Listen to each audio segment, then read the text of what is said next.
Have with us Andy Braner, founder of Ahava Ministries and Camp Kivu. If you want to find out more about that, we'll give you some information a little bit later. Certainly, you can use search engines to go check that out. That is KIVU for Camp Kivu.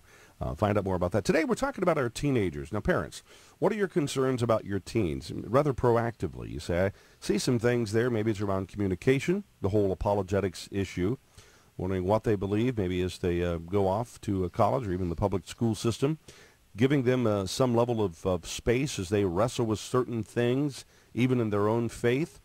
Issues around, and you hear about even music stylings and things, and you say, I don't know about that, and, let's talk about it. Some of the concerns you have as parents. Now, if you have a comment, too, you can talk with us at 888-589-8840. We're really a counseling show. We're a talk show, but we're a counseling talk show. So you can call in and say, I need help with this on being a better parent to my teenager, some issue your teenager's facing with and it's troubling you.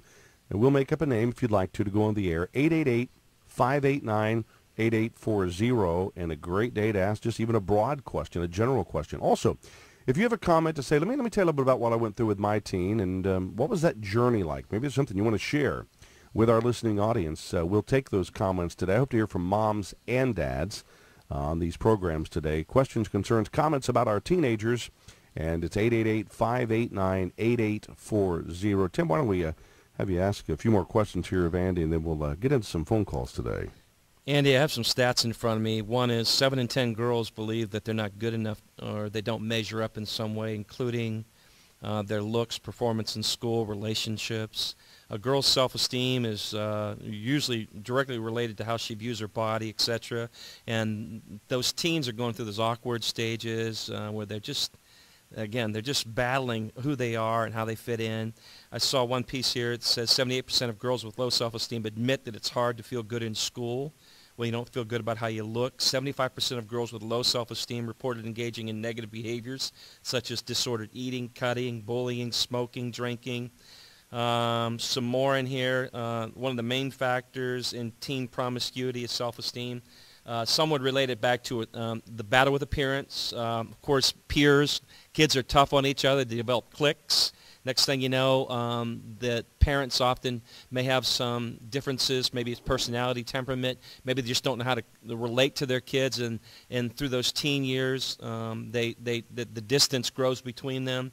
I wrote down performance factors like the increased competition factor in sports, and not everybody's making the team, no dad at home, crazy coaches, just that whole world they're in creates for a pretty difficult space for these kids. I know you're talking about kids coming to camp wanting to ask and answer the questions about God. No doubt there are a lot of people out there listening right now saying, listen, you don't know my teen and the crazy world we're living in.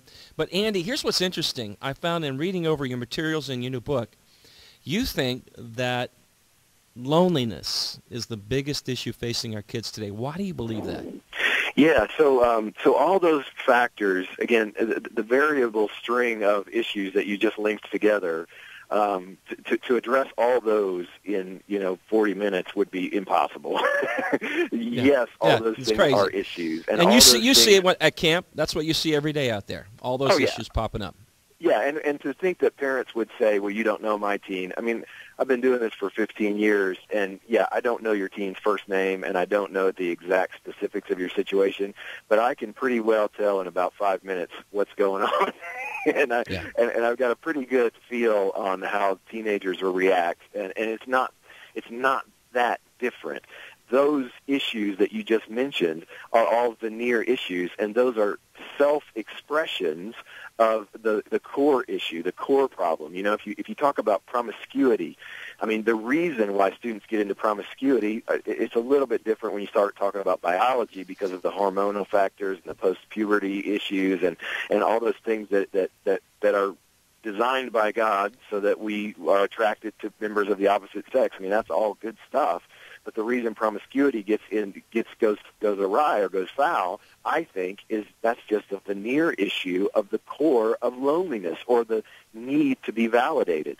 The issue that teenagers aren't fitting in because of the competition thing. Again, it's not necessarily that they were built to be the quarterback on the football team. It's understanding who they are and how they function in the larger world at whole.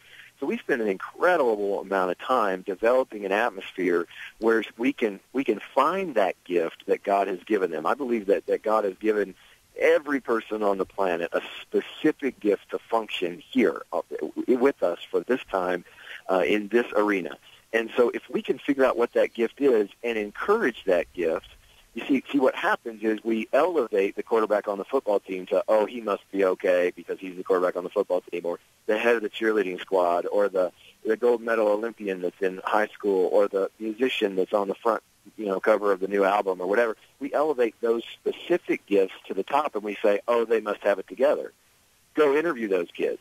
I do. I interview those kids, and they're just as lonely as the kid that didn't make the team, and they've got just as many veneer issues that they're dealing with to try to figure out how they become validated in a world at large, because they know, intrinsically, they know that those things don't mean that's not who I am.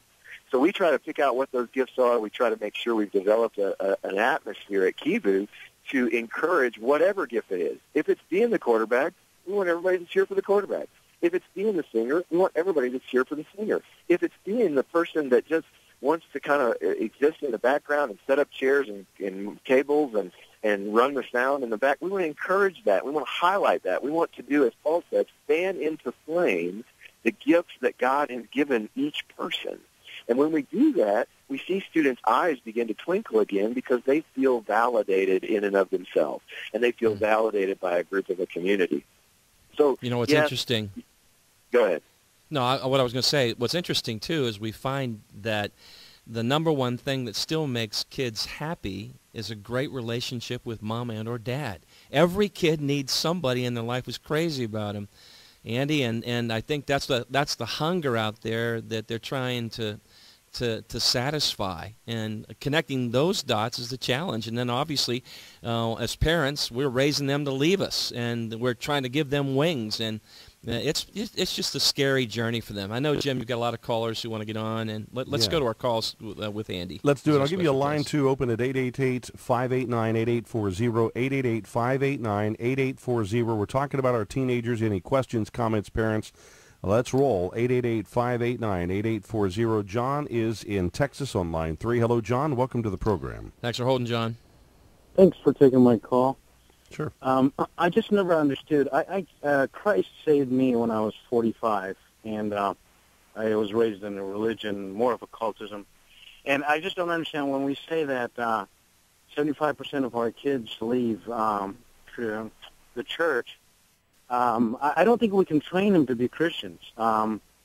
It's Christ that has to intervene and save them. So every time, my son, he's 17. He walked the aisle when he was 9, gave himself to Christ. But last year he told us he doesn't believe in the Bible. He doesn't believe in anything about God. I kind of took that a little bit as a mixed message, because I was thrilled that he was open to me to tell me that this is what's in his heart, but at the same time, I didn't expect him to kind of to be talked into becoming a Christian. Jesus has to change that heart, and I just wanted to make that comment. Andy, what do you think about that? There are a lot of parents listening. Their kids have hit that teenage year where they're those years where, they start questioning, and they're asking and answering the question, is he my God or is he the God of my parents? And what am I going to do with that?